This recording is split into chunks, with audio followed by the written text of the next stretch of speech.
السلام علیکم ناظرین، میں ہوں جابر بیگ اور آپ دیکھ رہے ہیں میرا YouTube channel Baig TV. ناظرین، کچھ ہفتوں قبل کراچی کے اندر مزار قائد کے اوپر ایک سیاسی پارٹی کے ایک رہنما نے قائد کے اس مزار کی بے حرمتی کرتے ہوئے وہاں پہ اپنی سیاسی پارٹی کی جو ہے وہ نعرے بازی کی، ان کے تقدس کو پامال کیا۔ وہ قوانین جو 1971 میں قوانین جو وہ بنائے گئے تھے، اس مزار کی سیفٹی کو مد نظر رکھتے ہوئے، اس کی حفاظت کو مد نظر رکھتے ہوئے، وہ جو تمام جو قوانین تھے ان کو پاؤں تلے رون دیا گیا۔ اس کے بعد پھر سیاسی جماعتوں نے اپنی اپنی سیاست چمکائی اور اداروں کو ٹارگٹ بنانے کی کوشش کی، ان پہ الزامات لگانے کی کوشش کی گئی۔ اور ایک سیاسی جماعت جو ہے اس نے جب یہ دیکھا کہ لوگوں کا بڑا سخت ریئیکشن آ رہا ہے، تو اگلے ہی دن انہوں نے وہاں پہ ہوٹل کے اندر جو سارا کچھ ڈرامہ ہوا اس کو بھی سیاست کا حصہ بنا کے اپنی سیاست چمکانے کی کوشش کی گئی، لوگوں کی ہمدردیاں حاصل کرنے کی کوشش کی گئی۔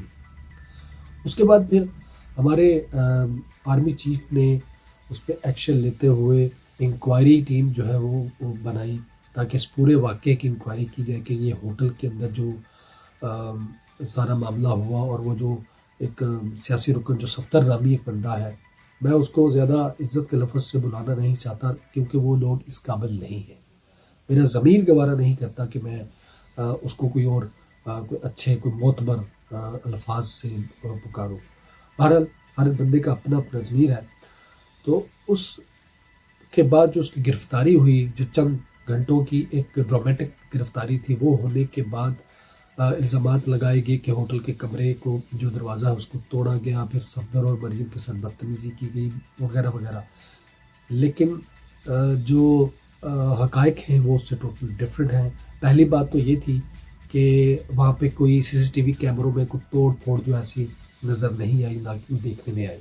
دوسری بات یہ تھی کہ مریم صفدر جو اپنے جو صفدر جو ہسبینڈ ہے ان کا، جو ان کو اپنی گاڑی میں اپنے ساتھ بٹھانا پسند نہیں کرتی، کیا وہ اس کو اپنے ساتھ کمرے میں اپنے ساتھ رکھنا وہ اس کو پسند کریں گی؟ یہ بھی بات غلط تھی کہ وہ ایک ہی کمرے میں تھے، وہ ایک کمرے میں نہیں تھے، وہ مختلف کمروں میں تھے۔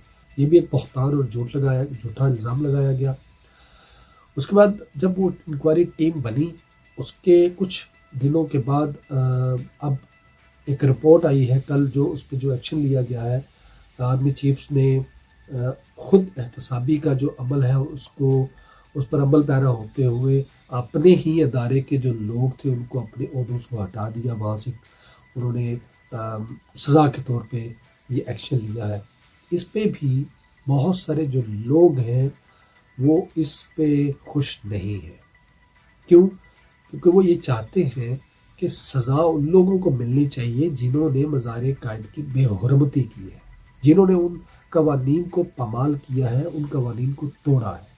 اس طرح تو کوئی بھی وہاں پہ جا کے دھمال ڈال سکتا ہے، کوئی بھی کوئی بڑا حادثہ پیش آ سکتا ہے۔ اگر آپ اسی طرح ایسے ملزموں کو، مجرموں کو چھوڑتے رہیں گے، ان کو آپ ریلیف دیتے رہیں گے، چاہے وہ کسی بھی سیاسی پارٹی سے ہو، کسی بھی بڑے حلقے سے ہو، لیکن جو مجرم ہے یا ملزم ہے اس کو واقعی ہی سزا ملنی چاہیے ان قوانین کی روشنی میں جو قوانین 1971 میں بنائے گئے تھے۔ اس پہ اب جو لوگوں کا ریئیکشن ہے وہ بڑا سخت ریئیکشن ہے۔ وہ اپنی آرمی کے اس ایکشن سے بھی خوش نہیں دکھائی دیتے، وہ نالاں نظر آتے ہیں، اور لوگ یہ کہتے ہیں کہ بابا قوم کے مزار کی جو وہاں پہ جو سیاسی حربے کے طور پہ اس چیز کو استعمال کیا گیا کہ وہ یہ ظاہر کرنا چاہتے تھے کہ جو ہماری پارٹی ہے وہ بابا قوم والی مسلم لیگ ہے، اور اس کو ہمدردی کے طور پہ استعمال کرنا چاہ رہے تھے۔ یہ وہ پارٹی ہے کہ جس کے تقریباً 90% لوگ جو ہیں وہ کرپشن میں، دھوکوں میں، فراڈ میں لتھڑے ہوئے ہیں۔ یہ وہ لوگ ہیں جنہوں نے ماڈل ٹاؤن میں سرے عام لوگوں کے اوپر گولیاں برسائی تھیں، حاملہ عورتوں کو قتل کیا تھا، ان کو شہید کیا تھا۔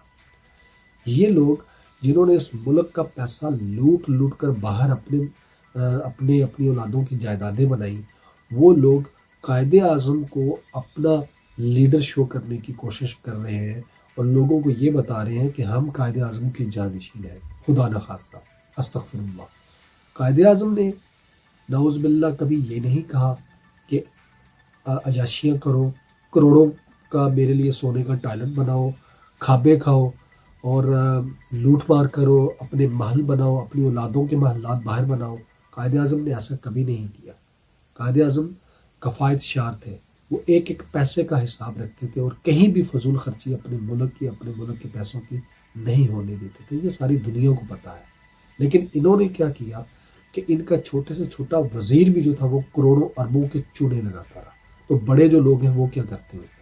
تو لہٰذا یہ تو بالکل تاثر دینا غلط بات تھی کہ آپ مزار قائد پہ جا کے اس ایک جو ہے نا سیاسی وبیلا بچائیں اور آپ یہ ثابت کرنے کی کوشش کریں کہ جی آپ جو ہے وہ قائد اعظم کی پارٹی کے رکن ہیں. تو لوگ اس چیز سے خفا ہے کہ ایک ایسی پارٹی کا ممبر جو کرپشن میں جو ڈوبی ہوئی ہے، جو کرپشن میں سارے جن کے ہاتھ رنگے ہوئے ہیں، وہ جا کے وہاں پہ اس تقدس کو پامال کرے. اس کو آپ نے گرفتار نہیں کیا، اس کو آپ نے باعزت بری کر دیا، اس کو چھوڑ دیا.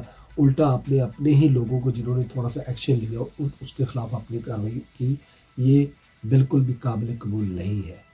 ہمیں قانون کی بالادستی چاہیے، قانون کو قائم کرنا ہے. تو پھر آپ کو ہر انصاف کا جو پیرامیٹر ہے آپ نے اس ہر ایک کے لیے ایک جیسا رکھنا ہے. یہ نہیں کہ کوئی چھوٹا ہے تو اس کو رگڑ دیا، کوئی بڑا ہے تو اس کو آپ نے چھوڑ دیا. تو کسی بھی فرقے سے، کسی بھی طبقے سے، کسی بھی سیاسی پارٹی سے کوئی تعلق رکھتا ہو، آپ نے سزا اور قانون کا جو دائرہ ہے وہ سب کے لیے ایک جیسا رکھنا ہے. پاکستانی عوام کی جو میجورٹی ہے وہ یہ چاہتے ہیں کہ جو اصل مجرم ہیں یا ملزم ہیں ان کو اس پامالی کرنے کے جرم میں ان کو سزا ملنی چاہیے تاکہ وہ آئندہ آنے والے دوسرے لوگوں کے لیے عبرت کا باعث بن سکے.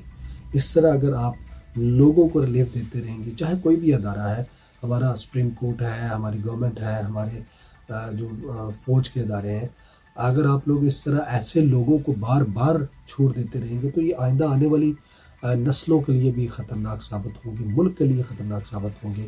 ان چیزوں پہ آپ کو سوچنا چاہیے کہ آپ کی آج کی غلطیاں کل کی بہت بڑی جو ہے وہ تکالیف ثابت ہو سکتی ہیں ملک اور قوم کے لیے، جیسا کہ ماضی میں ہوتا رہا. ان چیزوں پہ غور کیجیے گا. پاکستان زندہ باد.